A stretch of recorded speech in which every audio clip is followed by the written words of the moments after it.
Alors, dernière période de la vie d'Alexandre Grothendieck, qui a été considéré comme sans doute l'un des plus grands mathématiciens qui existait en France certainement, mais même dans le monde, et puis qui ensuite, à 40 ans, assez brutalement, est devenu un ennemi de la science parce qu'il estimait que ça menait le monde à sa perte, et donc il a complètement laissé tomber.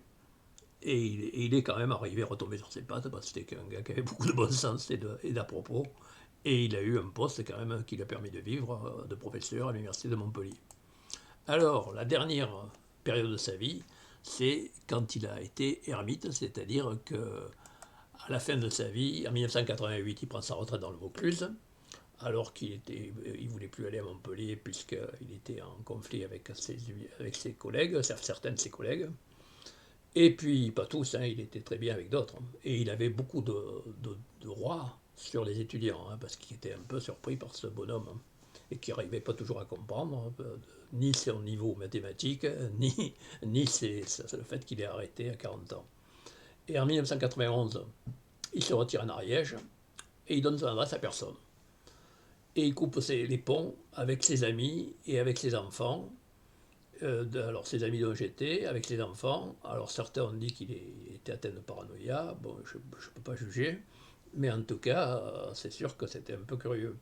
Et moi j'ai été un peu frappé parce qu'on n'était pas en mauvais termes, au contraire, bien qu'on ne soit pas parfois d'accord. Alors il est resté donc là-bas à méditer pendant 20 ans après sa retraite. Et là, il écrivait continuellement. Et en 2014, il recevait personne, y compris ses collègues, bien sûr. Et en 2014, ça a été son décès. Et il se promenait souvent sur le marché de Saint-Giron, donc dans les Pyrénées, en disant mais pourquoi y a-t-il le mal dans le monde? Donc en réalité, un gars à la fois très brillant et un peu naïf parfois, enfin il me semble. Enfin, c'est toujours délicat de juger un bonhomme pareil.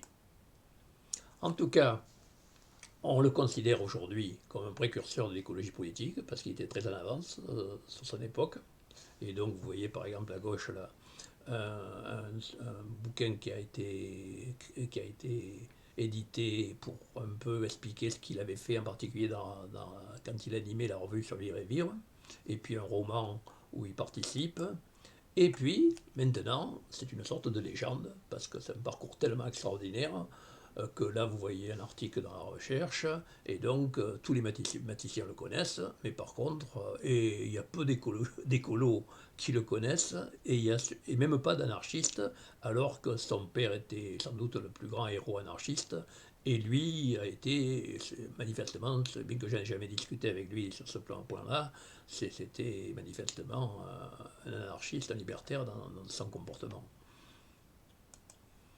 Alors, en 2022, résurgence, c'est-à-dire que Gallimard édite, c'est-à-dire les collections prestigieuses, c'est probablement l'éditeur le plus important de France, le plus célèbre, et ils éditent un document, enfin un gros texte, un énorme texte qui était le fruit de ses réflexions, qui est un mélange de mathématiques et de critique de la société moderne, c'est-à-dire qui est un peu le bilan de sa vie.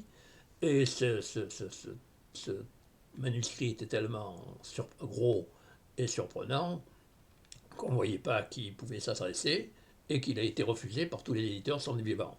Mais actuellement, donc, on se rend compte que Grothendieck était vraiment un homme hors du commun, et donc il vient d'être édité son livre, qui se trouvait d'ailleurs sur Internet, il se trouve toujours d'ailleurs, et donc qui vient d'être réédité, et donc ça prouve qu'on se rend compte que c'était un homme complètement hors du commun, à la fois en mathématiques, mais même sur le plan écologie, et je pense qu'il avait raison, il avait bien vu avant bien d'autres, qu'on va vers un monde de plus en plus difficile.